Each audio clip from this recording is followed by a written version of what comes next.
Alright, I'm going to show you how to sync audio from your digital recorder with the crummy audio that was recorded on your video camera that doesn't have a mic input. So as an example, the Panasonic camcorders don't have a microphone input, and if you're at a press conference and you have to be 20 feet back, it's going to sound quite poor. So a way around it is to take your Olympus digital recorder, set it at the podium, have your camera 20 feet away, and then sync the audio later. This is a lot more work, but it's definitely worth it for the sound quality. Now, here's a little a few months ago when we did some training, we did this with Candace and Rick, and we're just going to do it again for fun. So here's me talking, and if you listen, I'm relatively close, but I don't sound as good as if I was mic'd. Listen. Okay, this is number 25, which is file number, whatever, 25 of 25. The XLR patch cables. You may not be able to hear it, but the room sounds kind of echoey. I don't sound super good. I sound like I was recorded with the on-camera mic. So, first thing we want to do is we want to get our good audio from our recorder. So, go to my desktop here. Now, let's assume I've already copied it to my computer, but if I hadn't I would plug in my Olympus, the little folder would come up, and I would drag off my WMA file. So this is the WMA file right here, and Final Cut Pro can't read WMA files. In fact, it can open MP3s, but it doesn't really like them. In order to edit properly, you need uncompressed video and uncompressed audio. If you imported a MP3 is compressed audio, so it would have to be constantly uncompressing and recompressing on the fly, and that would take CPU power. So you need to convert this into an AIF file, so that is uncompressed first. In order to do that, go open up MPEG Streamclip. You need to already have Flip for Mac installed in order for your Mac to be able to open WMA files. So if QuickTime can't open your WMA file, you need to have Flip for Mac installed first. So we're going to assume that you do already. And unfortunately, Streamclip doesn't see WMA files. I can't drag and drop them like I could a video. So what you do is you go to File, Open File, and we're going to point ourselves to our little MP3, which I have in this folder. And you see here, it doesn't even see it, right? By default, it only sees video files. So, and if I go audio files, it still doesn't see it because it doesn't know that a WMA is audio. So you go down to all files, and of course it's not there. I'm in the wrong folder. Hold on. Ryan Sync. There it is, WMA. See, I'm on all files. If I was on video files, I couldn't see it. It would be grayed out. I go here to all files and select it, open, and boom, here it is. We hit play. So, are you recorded?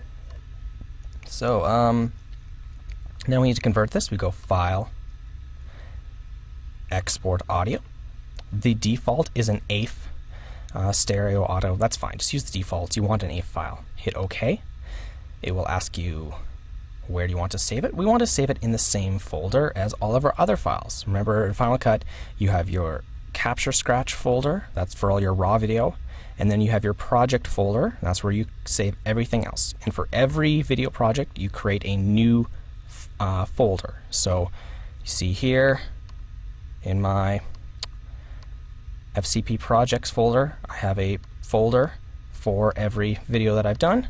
This particular video is called Ryan Sync, so inside of there we have all of our files. So we want to save it as an AIF, hit save. It's going to chug along there pretty quick. It was only a minute long. So we'll close that, and now there's our AIF. We can go in Final Cut, I could go File, Import, File, or I can just take my AIF and drag it right there into the list. Remember, this list, it's not like you're copying the file into this list. All this list is, it's just pointing to those files. So here's our AIF file. If I double click on it, I can listen to it. click here, Okay. there's me clapping. And if I go here to my video clip, Okay. there's me clapping. The reason I clapped was so that I had a snap or a loud, quick sound for me to sync my audio by. If you don't have a clap, if it's a press conference and you can't really be clapping, then you'll just have to go by a word or a bump or something, or someone clearing their throat. So clapping makes life a lot easier. So what we're going to do is we're going to start here, like on our video clip, and wait for me to clap. Okay. Now, you see, your video is only 30 frames a second, so see here you hear the clap, but I haven't even clapped yet. It's because, I clapped a lot faster than 30 frames per second. So you have to go by the sound. So we're going to go here to stereo, and now we can see the waveform. I can see that this here is the clap. So what I'm going to do is, using the left and right arrows on my keyboard, I'm going to move it. You can see here, see the levels. And what I always do is I go till I hear the clap, and then I go back 1 frame. And then I'm now going to hit I on my keyboard to set that as my in point. Now, I go back here to video, and you see here the clap actually happens before, about here. So I can now click on my video and drag it down like that. And let's shorten this so we can see it a bit better. And there you go. So the video is starting right when I clap. We're not going to worry about that because I can cut the beginning off later. So for right now, we've just set our in point at the clap. Now we're going to go to our AF file, and the same thing, we're going to listen to it. I'm going to go back a few frames using the right and left arrow. So there's the clap, and I go back 1 frame, and I'm going to hit I. Now, because this is stereo, because this is just audio, I can't click in the middle of it and drag down. See, if I click in the middle of it, I'm moving my cursor, right? So what you do is you click on the little hand tool here, and I drag that down to there. And now what happens is this audio started right at that clap, and I dragged it down to 0 seconds. This one started right at the clap, and I dragged it down to 0 seconds. So down here in my timeline at 0 seconds and 0 frames, This is number 25, which you're hearing both of them. And if you listen, is file number. they might be off by 1 frame, but no one's going to notice being off by 1 frame, so that's fine. So now our video and audio are synced. I no longer want this audio, so I can just turn it off like that and hit play.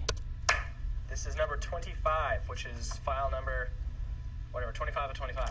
I sound a lot better. You may not be able to hear it, but it's, in this AF file, it was my Olympus recorder, and I had a lapel mic going right here, and a little tie clip mic, so I sound much more prominent. You don't hear the room, and that is how we sync our audio. So this is obviously a lot more work. It would be, if you had a video camera with a mic input, you could have plugged this, my little tie clip mic right into the camera.